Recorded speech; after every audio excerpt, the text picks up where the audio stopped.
I'm your number one fan. We all go a little mad sometimes.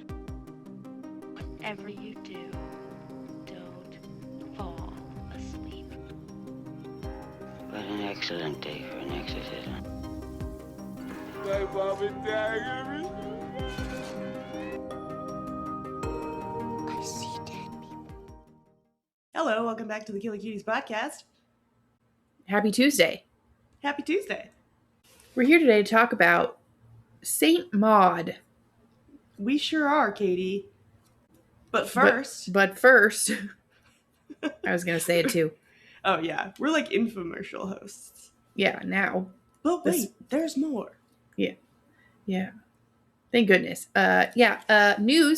News. Horror news. We do have some newses. Yeah. Lots. So many. Well... If you count all of mine. Yeah, you have like individually. Little ones yeah. Condensed. I just have two. Okay. Well, honestly, kick us off. There wasn't a lot. No. At least not a lot that I found interesting. No. Anyways, first news from me. Mm-hmm. The Raven is an upcoming film.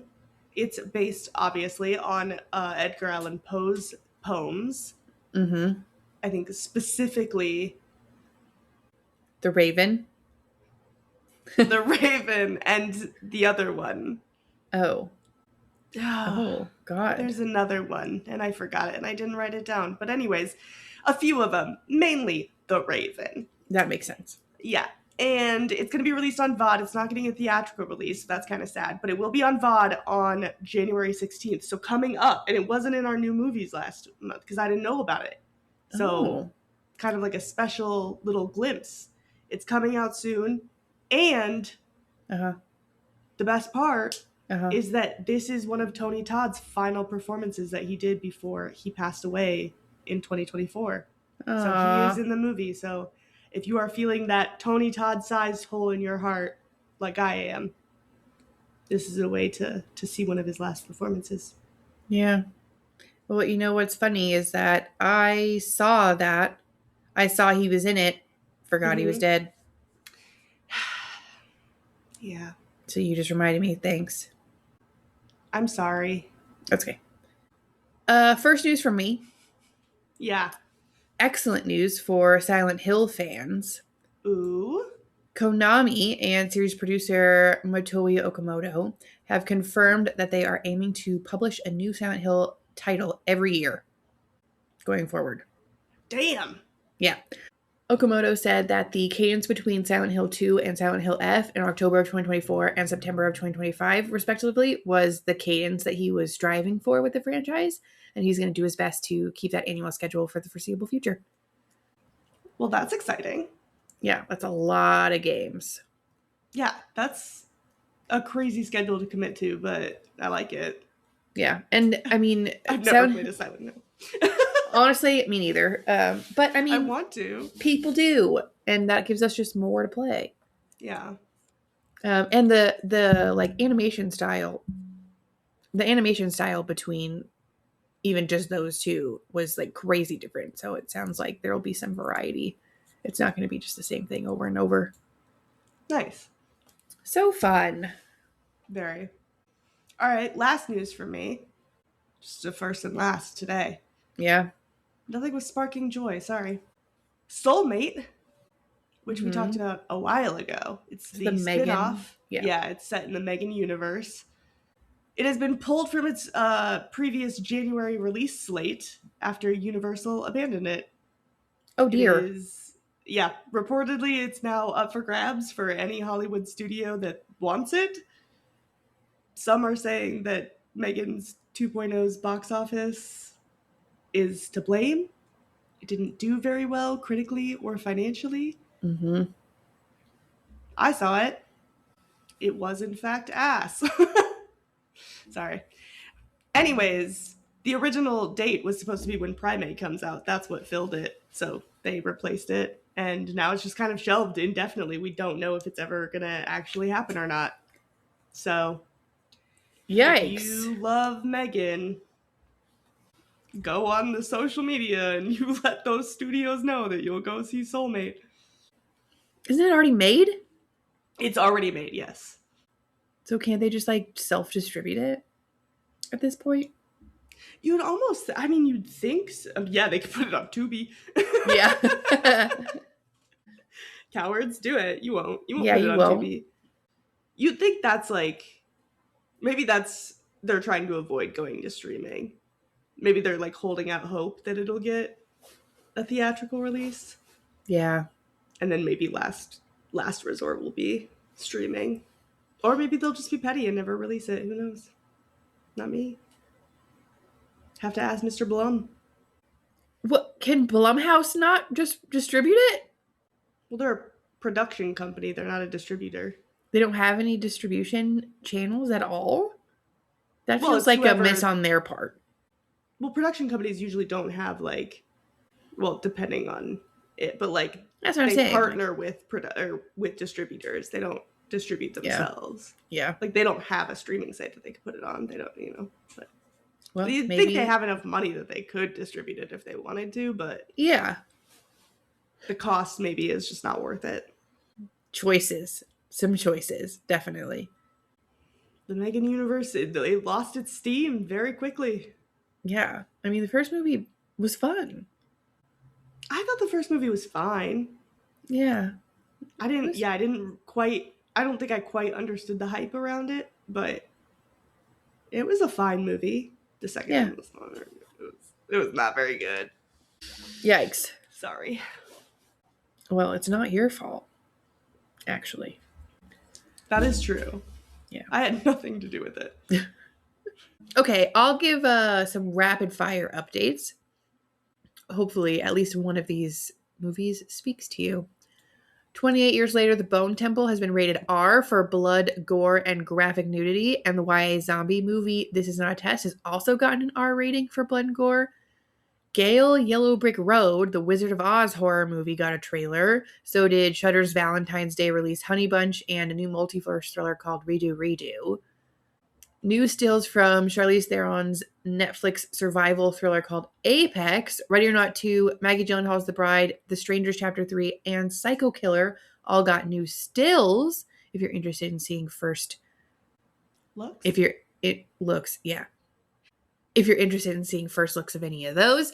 And Wednesday season 3 has now been set a tentative arrival date of 2027. It will not be releasing this year.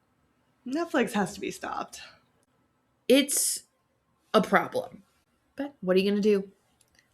Kill him. Yeah. That was a joke, legally. The only I solution. didn't mean that. Sometimes you gotta do what you gotta do. Wow, fun. I'm most excited for Bone Temple. Yeah. I'm ready to see some more penis. Mm-hmm. That is what they titled the sequel to Zombievers. No, that was zombies, Katie. We know. They already told us that. But like beaver, opposite of a beaver, is a wiener. That's so true. Okay, well, with that out of the way, Let's do it. Let's talk about St. Maud. let's talk about the film Saint Maud. Great. I Tell will us kick about us it. off with a little summary. Yes, please. St. Maud is a 2019 British psychological horror film. Little summary. Maud is a reclusive young nurse whose impressionable demeanor causes her to pursue a pious path of Christian devotion after an obscure trauma. Now charged with the hospice care of Amanda, a retired dancer ravaged by cancer, Maud's fervent faith quickly inspires an obsessive conviction that she must save her ward's soul from eternal damnation, whatever the cost. It was written and directed by Rose Glass in her directorial debut. It stars Morfydd Clark, Jennifer L., and Lily Fraser. It had a budget of $2.5 million and made about $1.6 million at the box office during its limited theatrical run. Thank you, COVID. It currently has a 6.6 out of 10 on IMDb, a 3.5 out of 5 on Letterboxd, and a pretty big split on Rotten Tomatoes. The audiences gave it a 67%, whereas critics gave it 92%. Like a 25% difference. Damn. Yeah. Anyways, that doesn't matter. All that matters is what we think of it. Yeah. I agree. Who plays Amanda? Jennifer L. Mm-hmm. She, every time I see her, I'm like, is that Meryl Streep? And it's not. No, it's not. She's good, though. I still like her. Yeah, I thought she did a good job in this role. I know I've seen her in other stuff, too, and I just, like, can't think of anything that I've seen She's her in. in a lot. She's kind of like, I was going to say Stanley Tucci, but that's not who I mean. I could kind of see that. She's just in a lot of stuff. Yeah. Everybody has seen something that she's in. Yeah. Like, You may not know that she's in it. I would know. Yeah. She plays the mom in something. She plays the mom in perhaps 50 Shades of Grey. I haven't seen any of those. Oh, they're exactly what you would expect. Yeah. But yeah, I'm pretty sure she plays the mom in that. Interesting. I'm looking. Yep. Confirmed. Oh, she's in The King's Speech. That's one of my top 10 favorite films. I don't remember her being in it, though. I've never seen it. I don't plan to. That movie doesn't seem like it's for me. No, it's not. But it's very good. Yeah. Well, I believe you. I'm curious to know, changing the topic, now that you've seen it, do you know what movie I talked about this movie during our episode of? The Exorcist? So we've never done an episode on The Exorcist. Okay. So no. And it's also not Carrie because I've never seen that movie. We've never done an episode on Carrie now. Then no. Well, I'll give you a hint. It was a new movie. We saw it in theaters. And I said, oh, this reminded me of Saint Maud. What? Yeah. Heretic? No. No? No. It was stop motion. Why? Because I feel like it's too... Like, the premise is kind of similar, where it's like this very lonely person who just gets, like, absolutely consumed with something to the point of, like, their end. Okay. Like, they both kind of seem like these, like, psychological studies about loneliness, you know? Yeah. Yeah, sure. Yeah. They have similar vibes. Slow burn. I thought that this had the same tone and, like, almost even, like, editing and color as Oddity. Oh. Not the same story by any means at all, but the same tone, same, like, sort of, like, slow, quiet vibe. Okay. No. Well, I'm right, so. I don't think that's true. I did, speaking of The Exorcist and Carrie, I did see that a lot across several different sources that this movie has been compared to, in a good way, not in a insensitive way at all, been compared to The Exorcist and Carrie both. For one reason or another. I'm not sure why about Carrie because I haven't seen it, but I think it's the religious aspect. Yeah, I know Rose Glass originally wrote Maud as having more of a religious backstory and kind of being raised in like this very extreme religious family, but she removed it because she thought it was too similar to Carrie. So she was like, never mind, let's scratch that and kind of subvert the expectation of this isn't how she always was. Yeah. This movie was included among the 1001 movies you must see before you die. Also, that's edited by Steven Schneider. We've talked about that list a couple times. So when they're comparing it to The Exorcist and Carrie and Rosemary's Baby or whatever, it's genuine. It's not tongue-in-cheek that they're... No, they're not comparing in a negative way, I don't think. No.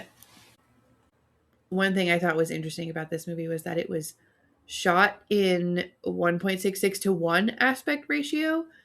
So it was a little bit taller. And then they eventually just reframed it to fit widescreen 2.39 to 1 and extended a bunch of shots horizontally to fit that instead, which I thought was interesting. Feels like a little extra work, but... Yeah, I feel like you find aspect ratio fun facts every time. And most of the time, I just genuinely could not care less. But this one I Yeah. did find interesting. Yeah. It was an artistic choice for her to shoot that way. She wanted the characters to be sort of like smaller in frame. Yeah. I think that's why it's interesting. It's because Yeah. they're like the reasoning behind it. Yeah. Most of the time it's just like, oh, it was shot in this aspect ratio. And I'm like, literally means nothing to me. Yeah. The only time I care about that kind of thing is if James Cameron's doing it. And usually it still makes me mad. Oh, this is the only time I've cared about it besides one other time, and that's when the aspect ratio in the Hunger Games changes when she comes out of the tunnel and catching fire. Oh, I think my that's really favorite cool. my favorite aspect ratio change is Brother Bear when he turns into a bear. Oh.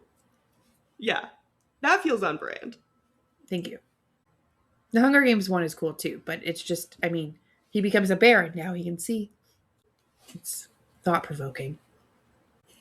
You love a movie where the characters turn into bears, huh? There's only 2 of them. And you love that you won't shut up about them. What do you mean? This is the first time on this podcast I've said about anything about either of those movies.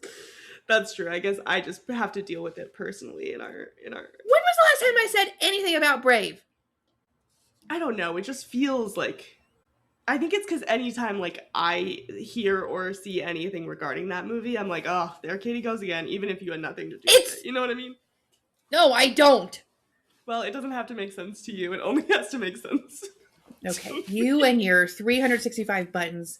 Shove your 365 buttons up your ass. If I want to, I will, because it only has to make sense to me. Oh my god. She changed my life. You've said that more in the last 5 days than I've talked about Brave in 10 years. I hope you spit that water across your keyboard. I hope you die in real life.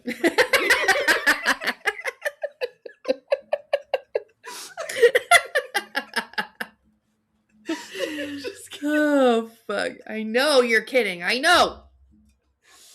It's not funny if you clarify. I'm sorry. I have to tell the audiences that I'm not just wishing you your death. It's a meme from, like, what is it, Call of Duty or something? It's from The Office when they are Oh, playing Call of Duty. You're right. But what's funny is I've used that so many times, and now Nobody people gets know it. what I'm talking about. But when I first use it, nobody ever gets the reference. Mhm. And everybody's always like, oh, ooh, calm down. And I'm like, Yeah. it's Andy saying it to Jim. Like, it's funny. Mm-hmm. Get over it. Yeah. Good one. Deep cut, but a good one. I really have a knack for my favorite quotes being ones that nobody else remembers happening. Yeah. Oh, well. What are you going to do? Yeah. All right, back to St. Maud. Mm-hmm. Crazy fun fact. Mm-hmm. Found this in an interview that Rose Glass did. She told one of her friends who's a nurse that she was making a film with a nurse in it, and basically was like, hey, can you like look at the script and see if any of this rings true to you? Mm-hmm. And she was kind of talking about, you know, getting PTSD on the job and how it can be like a very stressful position. And she told Glass about this story. And the story is she was working on an ICU for people with lung difficulties. She was doing a night shift. There was an old man asleep in one of the beds. He had just had a major operation on his chest. And so he had a massive incision down the middle that was stapled up. And he went into cardiac arrest. And so she called the crash team, and while they were running there, she began compressions. And because he was so delicate, the incision in his chest burst open, and her hands went into his chest. And that is where that scene comes from in this movie. She was like, Yikes. Can I use that? And she said yes. So that is basically the scene where Maud is with the man and has flashbacks to the compression and his chest bursting open. That's where that idea came from. Yikes. Yeah. Jesus. Horrible. Oh, well, that sucks. Yeah. I feel like you always do, you know, the bummer fun facts, then I have to segue out of it. So now I'm making you. Yeah. Yeah. I will do that after first saying, yeah, that the sound of that, because it was like a jump scare of that sound, was terrible. I had to stop and take a lap. Yeah, I feel like this movie, they're not jump scares, but the like smash cuts that they do Yeah. are so jolting because Well, you're just not expecting it, that it's just like yeah. it's not scary, but it's like, oh shit, you know? Well, the one jump scare of Amanda turning into the that one got me. Yeah, that one is a little more Yeah. of a jump scare. Yeah, and the other ones are just jarring. Like, what the fuck? My favorite fun fact about this one, little lighthearted fun fact, is that they recruited fish and chip shop workers to be extras in the film. Yeah, I think that's really fun. Yeah. Another fun fact about extras, they had a bunch of extras that showed up for the beach scene, but I guess like they didn't really know what they were doing. And so Glass basically said that it was just kind of a really weird day because everything was kind of going not great. It was really cold. The tide wasn't like doing what they wanted it to do. They kept losing the light. And then there were all these extras, and she's just like, 3, 2, 1, get on your knees. Like, let's go. Like, let's do it. Because they have to like pray and stuff. And yeah. I think originally they had a stunt double who like actually set herself on fire for that scene. Yeesh. Right. But she was like, they couldn't do a close up, obviously, because it's not the actress. So it was like this wide shot, and Glass thought that that would work, but then she didn't like it, so they ended up having to redo that and do shoots later on like a green screen with Clark so that they could actually get the close-ups of Maud doing it. Yikes. Yeah. For as much digital effects as we've been talking about, they actually had a lot of practical effects also. I watched a behind the scenes sort of special about it. A couple of my favorite ones. For the scene where she levitates out of the house, she's literally just riding the camera dolly for that like levitation effect. Then for the scene where she gets sort of like pushed back by Amanda's devil demon character, she stood on this like spring contraption that literally shot her backwards, and she got shot into like gymnastics mats, but her stunt double got shot into an actual dresser. Jesus. Yeah, that was crazy to watch. Then the levitation scene, Then the levitation scene, Morphed was laying across like a hydraulic lift with a pillow on it, and so her arms and legs just sort of like dangle behind her. And then the pint glasses on the table with like the tornadoes in them, the little whirlwinds. Whirlwinds. The props master put little engines in there with transparent propellers, and that's how all of those got their little. Yeah. That's fun. I like that. We mentioned this came out in 2019. There was some debate whether or not it would ever hit the theaters because of COVID. Yeah. Luckily, it hit some of them at least. And then it had a stage show adaptation. Yeah. I didn't know that until I was pulling fun facts for this. Yeah, obviously I don't know anything. But I didn't know that either. Yeah, it ran for 2 months in the UK back in 2024. That's crazy. Bring it here. Yeah, honestly. It honestly, like, would not be hard to be a stage production. I feel like. Kind of limited sets, limited cast. I feel like it would be pretty easy to pull off. Hit the same. Well, yeah. But, I mean, people set themselves on fire on stage. Yeah. I would like to see it on stage. Yeah. Bring it back, please. Yeah. I wasn't in the UK at the time, so I didn't get to see it. Yeah, bummer for us. I know. One fun fact I liked. Maud hears God speak to her during her vision. The language he's speaking is Welsh. And the voice is actually just Clark. They just pitched down her voice. And yeah, Glass said that she had heard Clark talking to her family on the phone a lot in Welsh. And she was like, wait, I like that. Let's put that in. So they just added in that that was going to be the voice of God.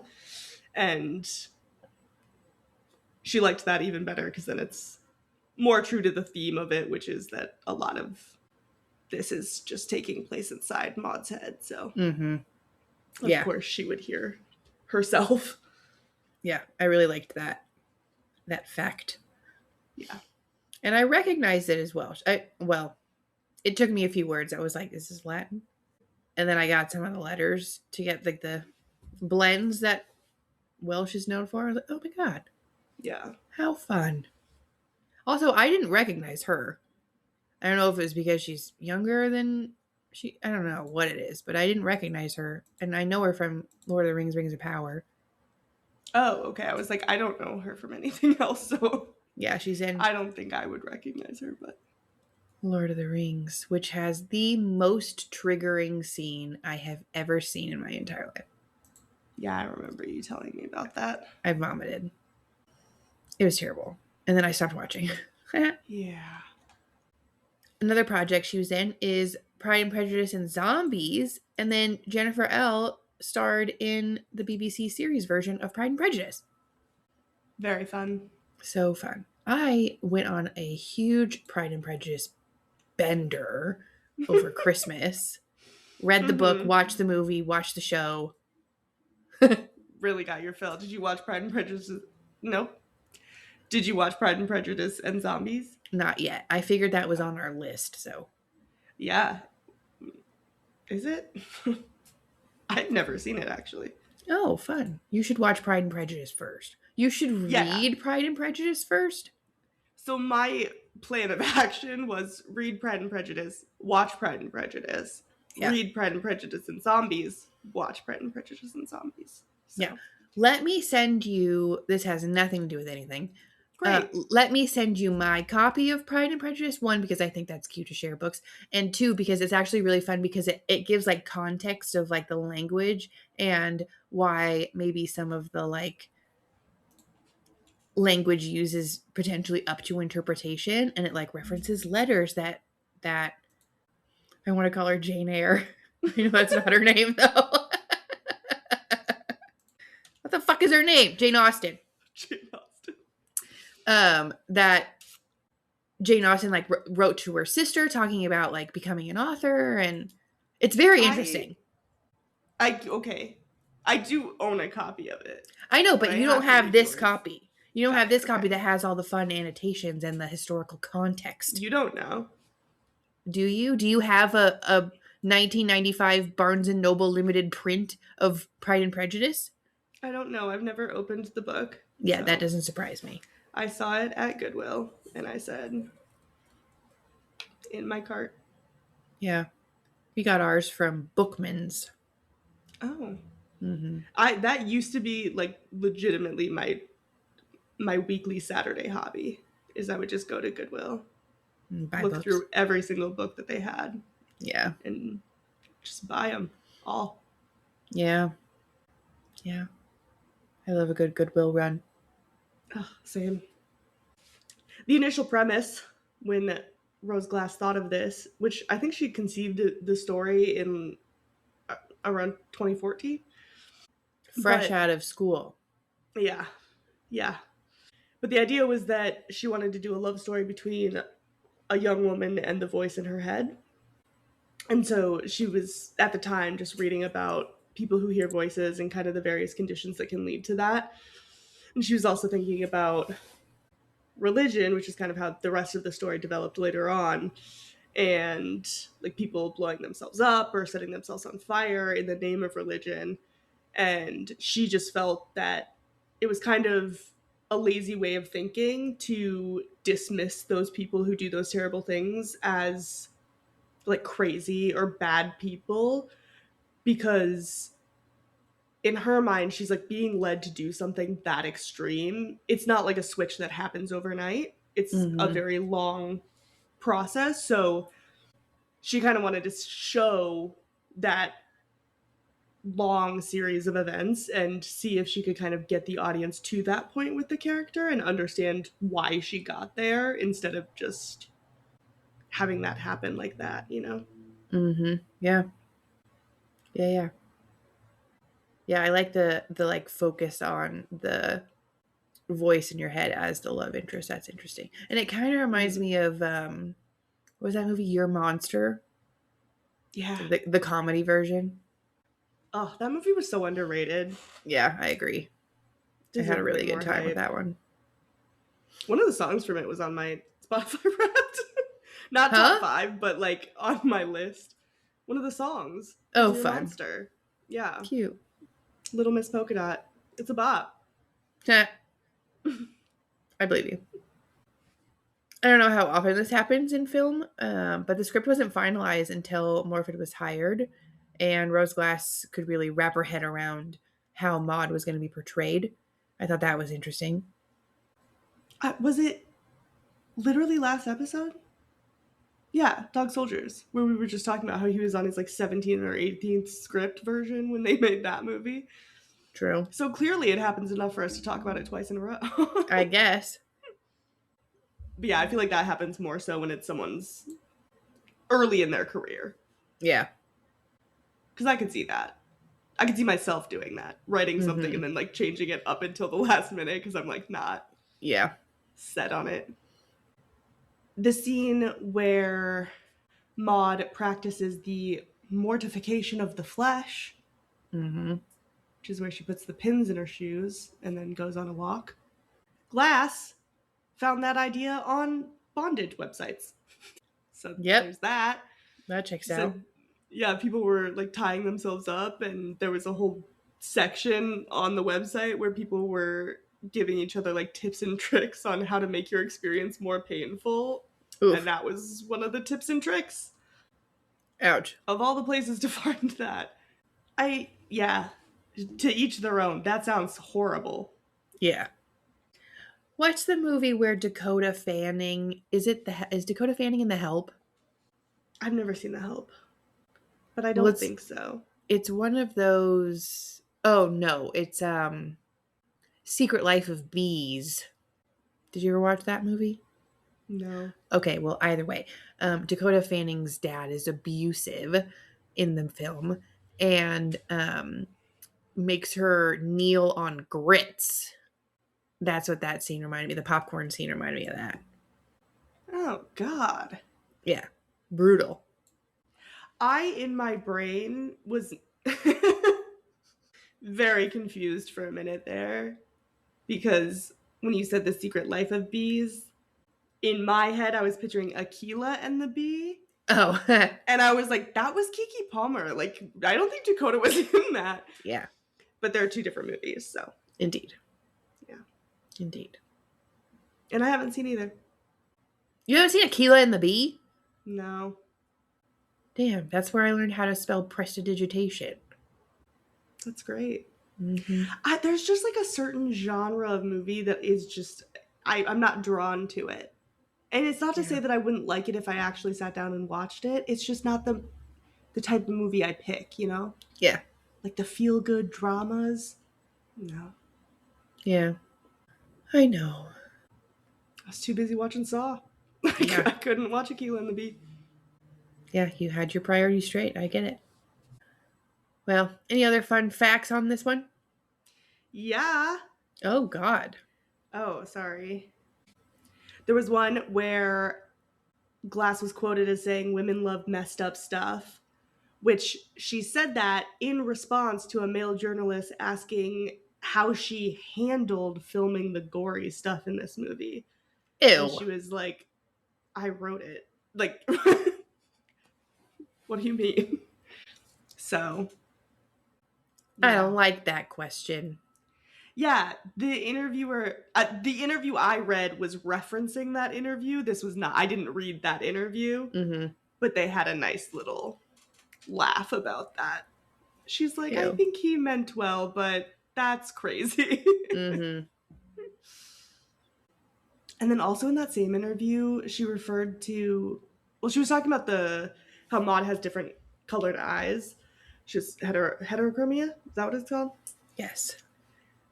Which they just did for the movie. They had Clark wear one brown contact lens.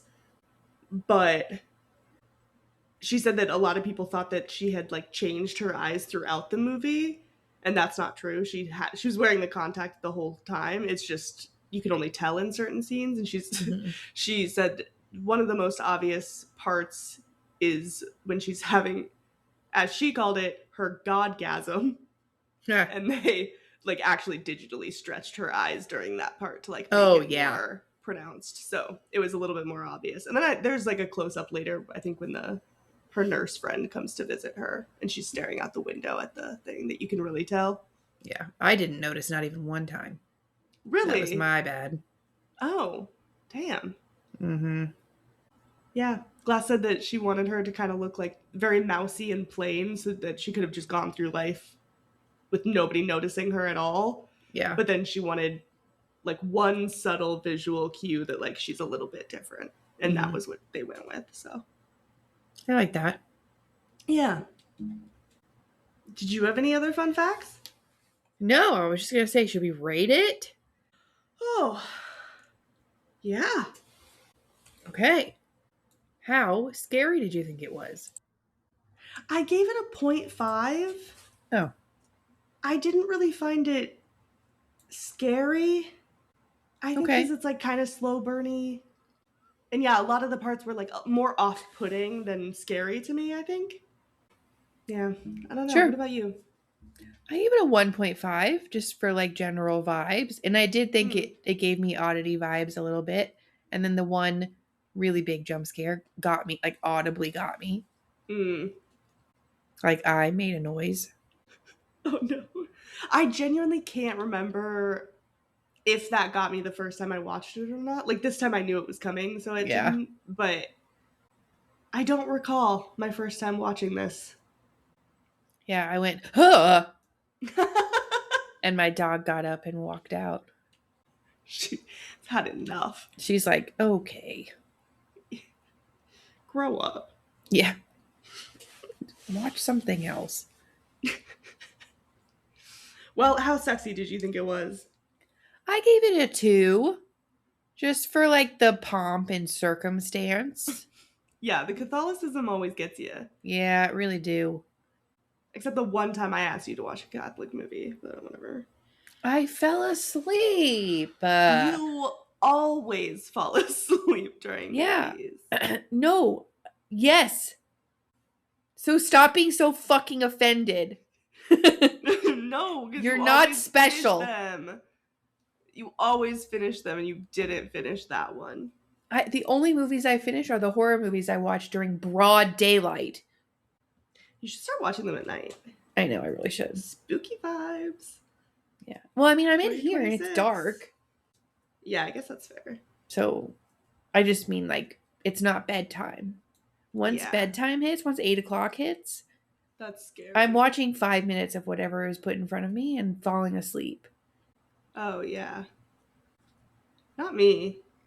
I can count on one hand the amount of movies I've fallen asleep during. That's crazy. I can actually only think of one, and it's Top Gun. I've still never seen it to this day. The first one or the second one? The first one. You haven't seen the second one at all, have you? No, because I've never seen the first one. I didn't see the first one before I saw the second one. Oh. Interesting. I saw the second one because, weirdly, Tom Cruise, like, really pushed for back in theater experiences after COVID. So, you had to do what Tom Cruise said? Yeah. Yeah, because you love Tom Cruise. I love Scientology. Yeah, yeah. Big advocate for it. Yeah. Basically a member. You could be. I could be. I could take you to Hollywood right now and they'll scoop you right up. What's her name? Shannon? Shannon works at the office down there. There's a guy on TikTok who just walks by every day and is like, Shannon, let these people go. Yeah. Not my sister. My sister's name is Shannon. That's what I was going to say. I didn't want to dox her. It's not. I was her, gonna be but- like, your sister, but No, but I will say when she visited and they insisted on going to the Walk of Fame in Hollywood, which I never take people to, I'm always like, it's not good. Like, you don't want to go there if you're visiting Yeah. LA. I promise you don't. It's a dirtier Vegas. It's dirty, gross. so dirty. Yeah, anyways, we were walking by and they were like, free personality test. And she was like, oh, that sounds fun. And I was like, no, that's a cult. And she's like, well, they're not going to get me. Like, I'm just going to take the test and leave. And I was like, no, you won't. You'll never see the light of day. So maybe it is her. Who knows? I knew I liked her. All right, do you care how sexy I thought it was? Or Yeah, I was getting to it. yeah, we had to You didn't- sidetrack into you didn't give me Scientology. You didn't give me a chance. Sorry. How sexy did you think it was? Thank you for asking, Katie. I'll cut out the other parts. I'm gonna but it fucking was- kill myself. Oh, okay. We have fun here. I gave it a 1.5, so kind of similar to you. Similar. There's definitely an element. The Catholicism doesn't really do it for me, but it's more the atheist lesbian in the movie that I find, that's a little bit more fun for me personally. But Yeah, she does it. Yeah. great. How fucked up did you think it was? I have to ask you 2 things in a row? We always do. That seems excessive. Well, But- yeah, because you ask me how scary it is, then I ask you, and then I ask you how sexy it is, and then you ask me, and Yeah. then you ask me. Yeah. Well, it's a back and forth. Yep. Yeah. 152 episodes, by the way. But it's Just now. not a back and forth if Just we now realized. it's not a back and forth if we ask 2 questions in a row. Yeah, because it's a back and forth on who starts the question. Okay, then that's what you should have said. Well, I thought that it was implied. Okay, well, it's not. So how fucked up did you think it was? Thank you for asking me. I'll cut out the rest.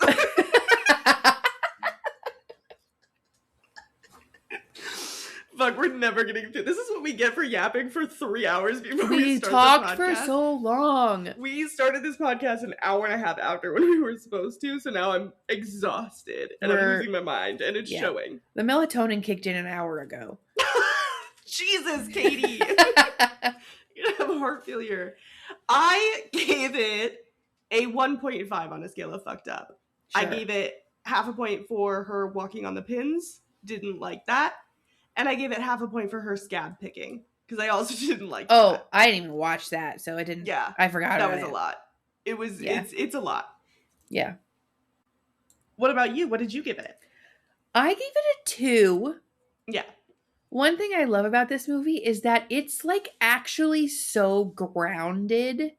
Mm-hmm. Like, despite it having a little bit of like a supernatural element at the end, it like that that's in her head. Right. So it feels so like tangible. And that's really fucked up to me. Like, yeah. I can see people having that experience in religious psychosis, and that's Mhm. so fucked up. So I gave it 2. Yeah, that's a good point. It is like this happens. Yeah. Like someone has lived that, probably. Yeah. Well, I mean, people have definitely self-immolated. Yeah. And you can't be like okay and do that. Yeah. Yeah. All right, overall, what did you think of Saint Maud? I thought this was a beautiful film, well acted, interesting concept with a unique and interesting characters, unique and interesting characters. I think there could have been a little bit more narrative, like a little bit more backstory or character development or something for Amanda. But overall, great film and a pretty spooky one.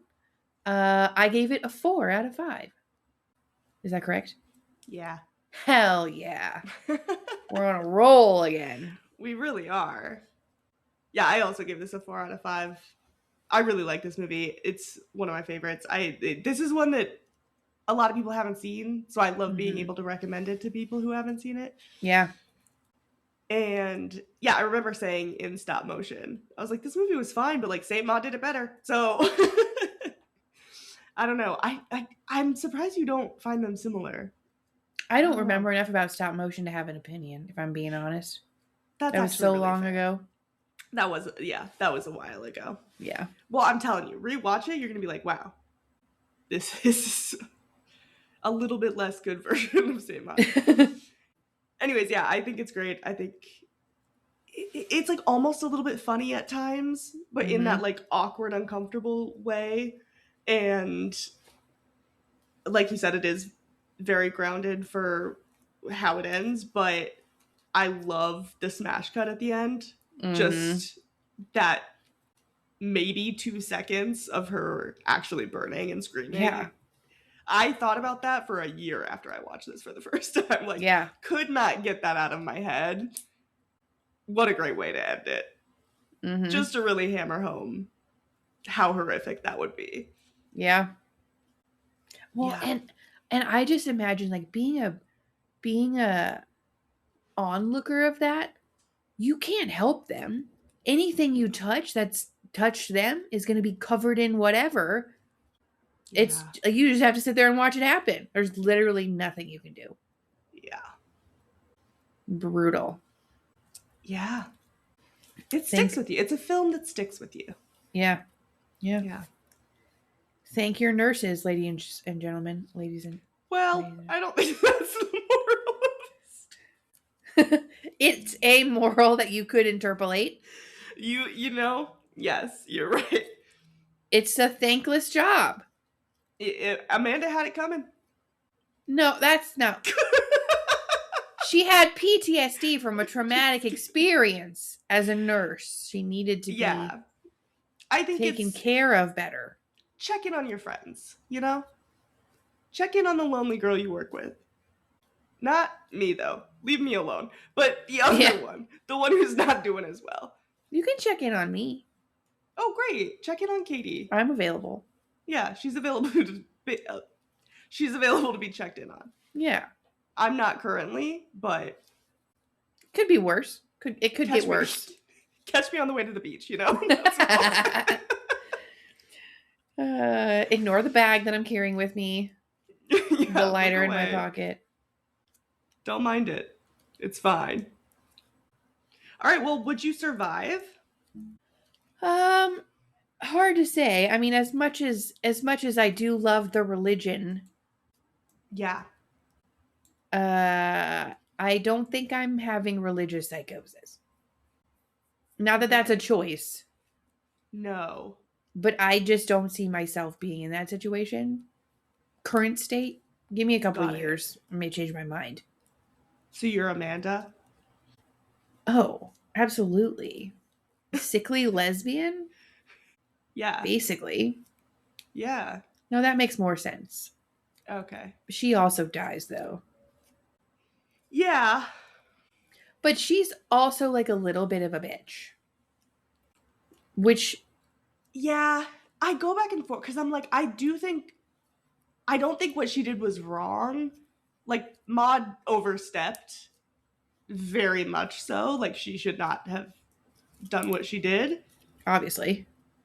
But personally, would I publicly humiliate someone because they did that? Probably not. I probably would have just quietly fired her and moved on. Yeah. But even if she did that, you know, who's to say? Would that stop Maud's obsession or not? I don't know. Yeah. Yeah, I don't know. This one's hard. Yeah. I think both main characters did die. One of them would have died of the big K either way. Well, so that's not...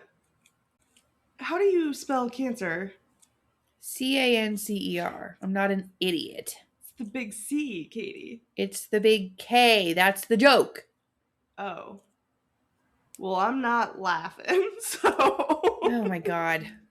Don't you know anything? Clearly not. I think I'm dead. I'm dying. See, I think I live, and here's why. Great. I lock my doors. Oh, yeah. Maud just walked right in. That's crazy. Did she not have a key? No, she got fired. She walked in because the nurse left, and she walked in right after. Oh, yeah. But no one's leaving my house without the door locking, because guess what? I have a little app on my phone. Locked. I love locking my door. Yeah. I rarely unlock it. Mm-hmm. I also think I would have let her go a lot sooner. So You I think don't know so? if she would have developed a savior complex for me. Oh, yeah, I never would have made those comments to her No, I about think you're my savior. I never would have said that. Yeah. Maybe I I think do a live. lot of what she did, which I think like you're dying. I think Amanda wanted a friend. I think she was also kind of lonely, so I think she was like Yeah. trying to be kind until Maud overstepped and then she turned on her a little bit. Mm-hmm. But I think if I'm at the end of the line, like if I'm on my deathbed, I'm going to be honest, I don't think I want an overly religious person taking care of me. I probably would have asked for another nurse very quickly. Yeah. Because that's just not, it's not my vibe. I'm not religious and I don't really want to be preached to when I'm dying. Yeah. Good.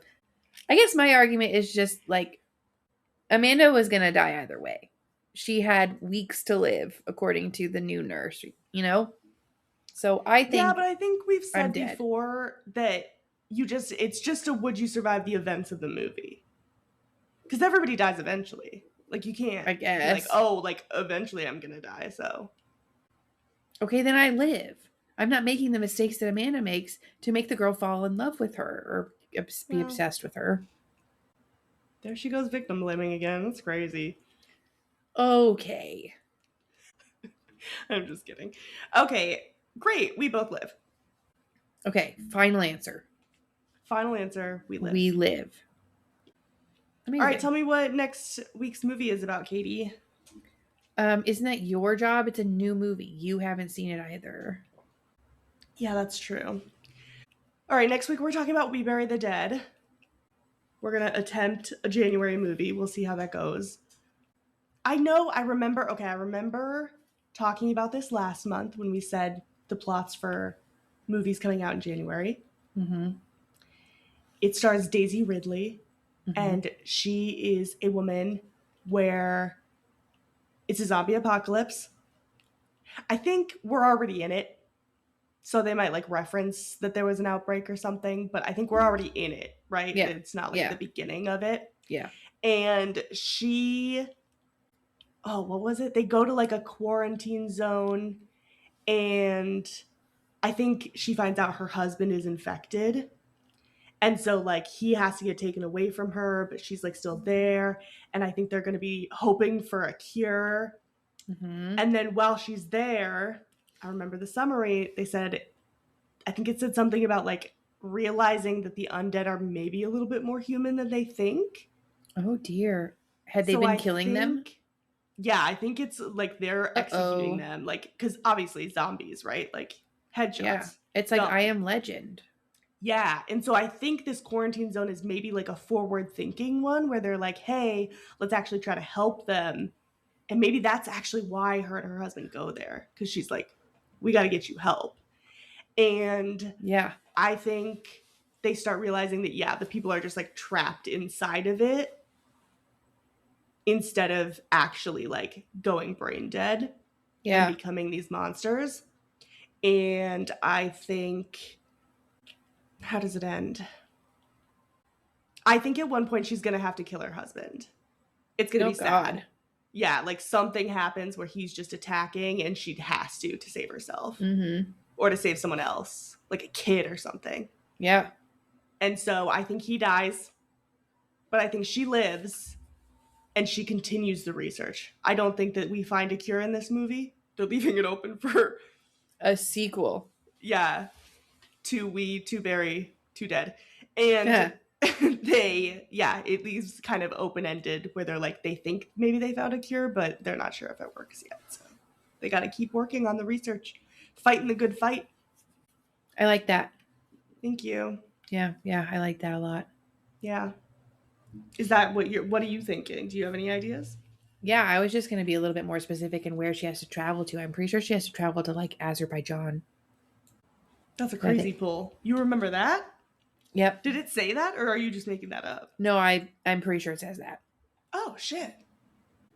The fact that you remember that, nothing else we've ever talked about is crazy. Well, like nobody ever talked. If everybody was talking about Azerbaijan, I never would have remembered it. Like if it was like it was like in Canada or something, I wouldn't have remembered that. Like That's a really nobody good point. says anything about Azerbaijan. But honestly, I could be wrong. I could be misremembering. That would not be off brand. Well, if it's not, then I'm walking out of the theater. So That's realistic. yeah, thank you. Yeah. We have to stand up for Azerbaijan. Yeah. I couldn't tell you where that is on a map. Me neither, babe. Well, at least I'm not the only one. Also, that today, related, I confused Switzerland with Sweden. Uh-oh. Sweden is by Norway.